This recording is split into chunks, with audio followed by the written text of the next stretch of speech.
할렐루야. 오늘은 토요일 아침 말씀 시간입니다. 오늘은 요한일서 1장 4절부터 6절까지 있는 말씀입니다.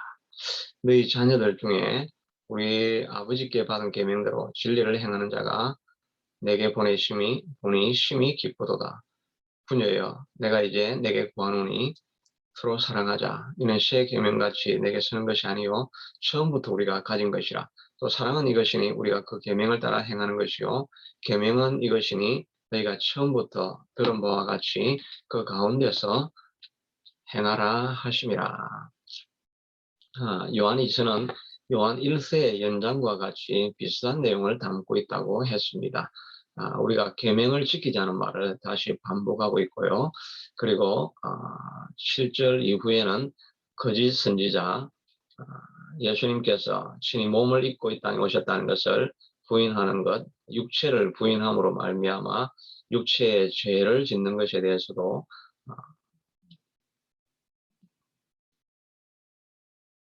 큰 죄책감을 가질 필요가 없다라고 이렇게 주장하는 이단들이 나온다 하는 내용이고요. 오늘 읽었던 4절에서 6절까지 있는 말씀은 그의 계명인데 그의 계명의 핵심이 무엇이냐니까 서로 사랑하라는 것을 말하고 있습니다. 그래서 반복적으로 이렇게 사랑을 강조하고 있습니다. 너희 자녀들 중에서 우리가 하나님께 받은 계명대로 진리를 행하는 자를 보니 네가 기쁘도다. 하나님 아버지께 받은 계명대로 진리를 행한다 이렇게 하는데, 이 진리를 행한다, 계명대로 진리를 행한다, 이건 다른 게 아니고 바로 서로 사랑하자는 것입니다. 이것은 또 새 계명이 아니고 처음부터 우리가 가진 계명이다라고 말하고 있습니다. 이 사랑한다는 주제, 또 이 사랑에 대해서 사랑은 이것이니 우리가 그 계명을 따라 행하는 것이요 계명은 이것이니 너희가 처음부터 들은 바와 같이 그 가운데서 행하라 하심이라. 이 계명을 다 지키고 또 순종하는 것은 예수님이 주신 계명을 그대로 따라 사는 삶이라고 할 수 있습니다. 율법은 이렇게 두 가지로 요약이 된다고 말씀하고 있죠. 첫째는 위로는 하나님을 사랑하고 온 마음과 힘과 뜻과 정성을 다해서 섬기는 것이고, 또 행적으로는 내 이웃을 내 몸과 같이 사랑하라 하는 이것 안에 모든 선지자와 율법의 기록한 내용이 전체가 말하는 것의 요약이라고 말하고 있죠. 그래서 우리가 사랑하지 않으면 하나님으로부터 난 자라고 할 수가 없는 것이 라고 할 수가 있겠죠. 그런데 우리가 실제로는 살아가면서 이렇게 사랑을 할 수가 하는 게 쉽지 않죠. 우리가 다 마음에 미워하는 사람이 있고 적극적으로 미워하는 사람이 있는 경우도 있겠지만, 또 소극적으로는 그저 사람들에게 무관심하거나 남을 도우려고 하는 이런 이제 삶을 살아가지 않는 것, 그런 소극적으로 무관심한 상태에 있는 그것도 하나님의 계명을 지키지 않는 것이라고 이렇게 볼 수가 있는 것 같습니다. 그래서 우리가 세월이 지날수록 우리의 삶이 점점 증폭되어져서 다른 사람에게 은혜를 이렇게 베풀고 끼치는 이런 삶을 우리가 적극적으로 살아가야 되겠다는 생각을 해보게 됩니다. 저는 또 목회자로서 이렇게 사랑하는 것은 멈추지 않고 말씀을 통해서 백성을 위로하는 것, 음, 이것이 아마 적극적으로 사랑하는 길이라 이런 생각을 해보게 됩니다. 때로는 말씀을 멈추고 싶을 때라도 또 상심한 사람들을 일으키기 위해서 말씀을 준비하고 묵상한 것을 나누고 하는 이런 작업들을 멈추지 않고 계속해서 하는 것, 이것이 적극적으로 또 사랑하는 길이다 하는 생각을 아, 해보게 됩니다. 이사야서에 보면 이사야 6장에 이사야가 하나님의 사명을 받는 자리가 나오죠. 하늘에 보니 하늘에 하나님이 보좌 위에 앉으셨고 천사들이 날고 있고 하나님께서 아, 나를 위하여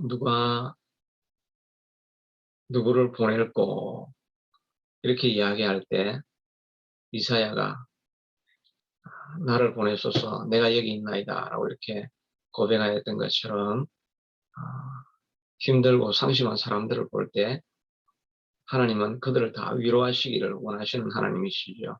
꺼져가는 심지도 꺼지 아니하시고 상한 갈 때도 끄지 아니하시고 그 사람들을 일으키시려고 하시는 것이 하나님인데 누군가 하나님이 직접 일으키시는 경우는 거의 없죠. 우리가 누군가를 통해서 그 사람들을 일으키게 되는데 내가 하나님 내가 가겠습니다 라고 이렇게 희생을 자초하는 마음 이것이 바로 사랑하는 삶이라고도 할 수가 있을 것입니다. 우리 가운데 상심한 자들을 직접 찾아서 말씀으로 위로하는 이런 사역들 이런 것들이 필요한 줄로 압니다. 특별히 코로나로 말미암아서 지금은 영양실조로 사망하는 사람들이 많아졌다 이런 한국 뉴스를 이렇게 보게 됩니다. 왜냐하면 그 취약계층의 사람들이 있는데 그 사람들을 보통은 무료급식이나 이런 프로그램을 통해서 그 사람들이 그래도 먹을 양식을 공급받아서 지금까지는 죽지 않고 살았던 그런 사람들이 이제 있죠. 독거 노인들이나 이런 분들이 있죠. 그런데 이제 코로나로 말미암아서 접촉을 할 수가 없으니까 그런 무료급식이나 이런 프로그램이 많이 없어지게 되었다고 합니다. 그러니 취약계층에 있는 노인들이나 이런 분들이 양식을 제대로 먹지 못하니까 그래서 굶다시피 하다 보니 영양실조로 죽어가는 사람이 늘어났다 이런 보고를 보기도 합니다. 근데 이런 일들을 지금까지 우리 그리스도인들이 참 많이 해왔던 것을 알 수가 있죠.